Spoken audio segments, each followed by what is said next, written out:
श्रावण माह महात्म्य अध्याय 9। हर हर महादेव। दोस्तों, आपका दिन मंगलमय हो। प्रभु की कृपा सदैव आप पर बनी रहे। शुक्रवार जीवंतिका व्रत की कथा। ईश्वर बोले, हे सनत कुमार, इसके बाद अब मैं शुक्रवार व्रत का आख्यान कहूंगा, जिसे सुनकर मनुष्य संपूर्ण आपदा से मुक्त हो जाता है। लोग इससे संबंधित एक प्राचीन इतिहास का वर्णन करते हैं। पांड्य वंश में उत्पन्न एक सुशील नामक राजा था। अत्यधिक प्रयत्न करने पर भी उसे पुत्र प्राप्ति नहीं हो सकी। उसकी सर्वगुण संपन्न सुकेशी नामक भार्या थी।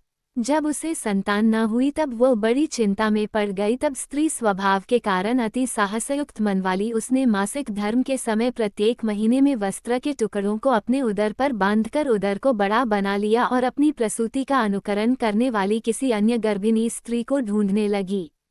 भावी देवयोग से उसके पुरोहित की पत्नी गर्भिणी थी। तब कपट करने वाली राजा की पत्नी ने किसी प्रसव कराने वाली को इस कार्य में लगा दिया और उसे एकांत में बहुत धन देकर वह रानी चली गई। उसके बाद रानी को गर्भिणी जानकर राजा ने उसका पुंसवन और अनवलोभन संस्कार किया। 8वां महीना होने पर सीमंतोन्नन संस्कार के समय राजा अत्यंत हर्षित हुए।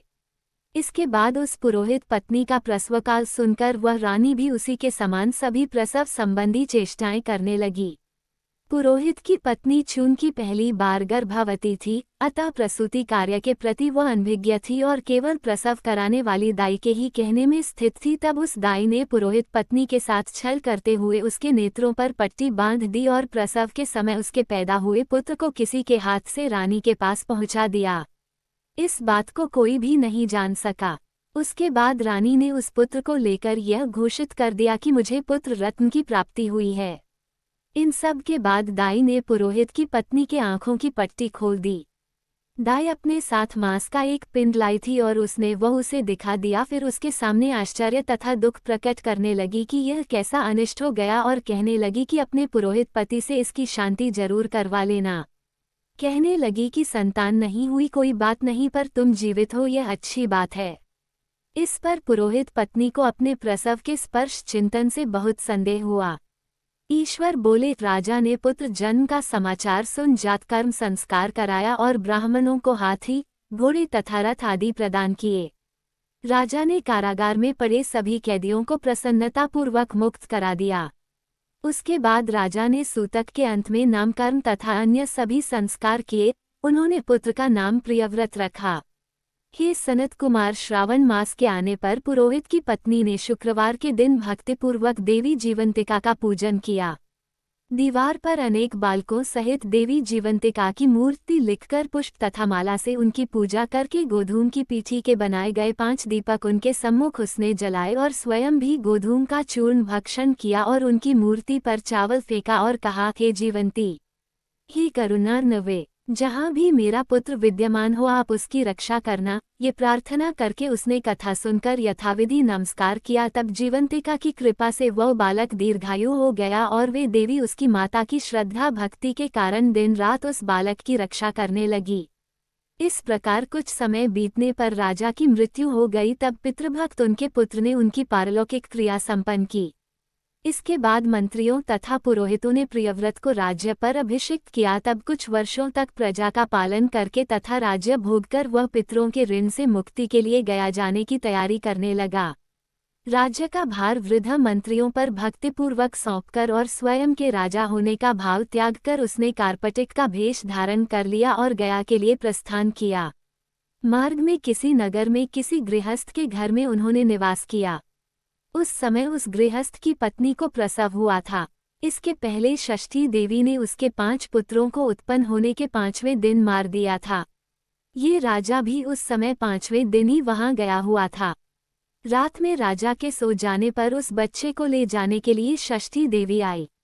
जीवंतिका देवी ने उस षष्ठी देवी को ये कहकर रोका कि राजा को लांघ कर मत जाओ। तब जीवंतिका के रोकने पर वह षष्ठी जैसे आई थी वह वैसे ही चली गई। इस प्रकार उस गृहस्वामी ने उस बालक को 5वें दिन जीवित रूप में प्राप्त किया। ये लोग इतने प्रभाव वाले हैं, ये देखकर उस गृहस्थ ने राजा से प्रार्थना की कि राजन, आपका निवास आज के दिन मेरे ही घर में हो। हे प्रभु, आपकी कृपा से मेरा ये 6ठा पुत्र जीवित रह गया है। उसके इस प्रकार प्रार्थना करने पर करुणानिधि उस राजा ने कहा कि मुझे तो गया जाना है। तब राजा गया के लिए प्रस्थान कर गए। वहां पिंडदान करते समय विष्णुपद वेदी पर कुछ अद्भुत घटना हुई। उस पिंड को ग्रहण करने के लिए 2 हाथ निकलकर आए। तब महान विस्मयुक्त राजा संशय में पड़ गए और पुनः पिंडदान कराने वाले ब्राह्मण के कहने पर उन्होंने विष्णुपद पर पिंड रख दिया। इसके बाद उन्होंने किसी ज्ञानी तथा सत्यवादी ब्राह्मण से इस विषय में पूछा। तब उस ब्राह्मण ने उनसे कहा कि ये दोनों हाथ आपके पितर के थे। इसमें संदेह हो तो घर जाकर अपनी माता से पूछ लीजिए, वह बता देगी। तब राजा चिंतित तथा दुखी हुए और मन में अनेक बातें सोचने विचारने लगे। वे यात्रा करके पुनः वहां गए जहां वह बालक जीवित हुआ था। उस समय भी उस स्त्री को पुत्र उत्पन्न हुआ था और वह उसका 5वां दिन था। वह जो दूसरा पुत्र हुआ था उसे लेने रात में फिर वही षष्ठी देवी आई। तब जीवंतिका के दोबारा रोके जाने पर उस षष्ठी देवी ने उनसे कहा, इसका ऐसा क्या कृत्य है अथवा क्या इसकी माता तुम्हारा व्रत करती है जो तुम रात दिन इसकी रक्षा करती हो। तब षष्ठी का ये वचन सुनकर जीवंती ने धीरे से मुस्कुराकर इसका सारा कारण बताया। उस समय राजा शयन का बहाना बनाकर वास्तविकता जानने के लिए जाग रहा था। अतः उन्होंने जीवंती और षष्ठी दोनों की बातचीत सुन ली। जीवंती ने कहा, हे षष्ठी, श्रावण मास में शुक्रवार को इसकी माता मेरे पूजन में रत रहती है और व्रत के संपूर्ण नियम का पालन करती है।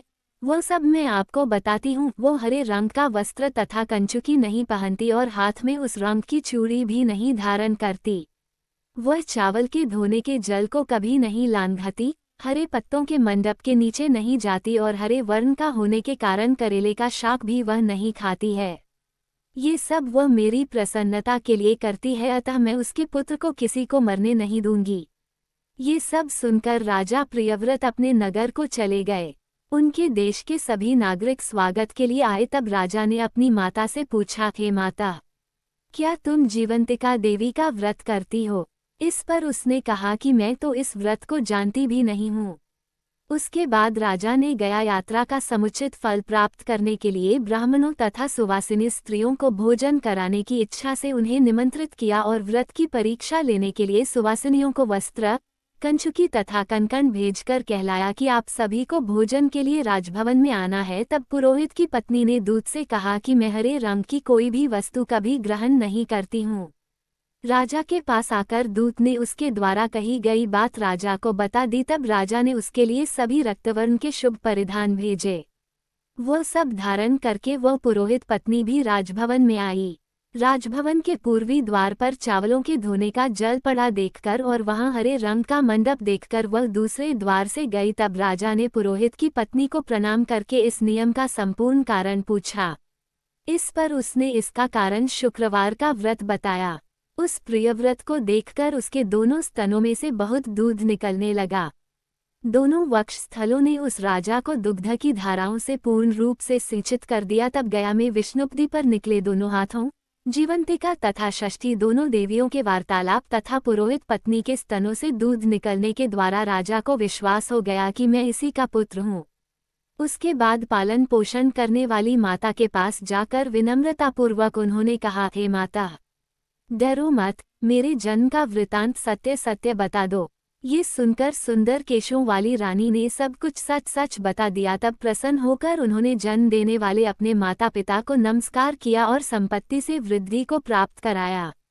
वे दोनों भी परम आनंदित हुए। एक दिन राजा प्रियव्रत ने रात में देवी जीवंती से प्रार्थना की कि जीवंती, मेरे पिता तो ये हैं, तो फिर गया में वे दोनों हाथ कैसे निकल आए थे? तब देवी ने स्वप्न में आकर संशय का नाश करने वाला वाक्य कहा, हे प्रियव्रत, मैंने तुम्हें विश्वास दिलाने के लिए ही यह माया की थी, इसमें संदेह नहीं है। हे सनत कुमार, ये सब मैंने आपको बता दिया। श्रावण मास में शुक्रवार के दिन इस व्रत का अनुष्ठान करके मनुष्य सभी मनोरथों को प्राप्त कर लेता है। दोस्तों, ये थी आज की कथा। आपको कथा अच्छी लगी हो तो वीडियो को लाइक करें, चैनल को सब्सक्राइब करें, कमेंट में हर हर महादेव जरूर लिखें। महादेव आपकी हर मनोकामना पूर्ण करें।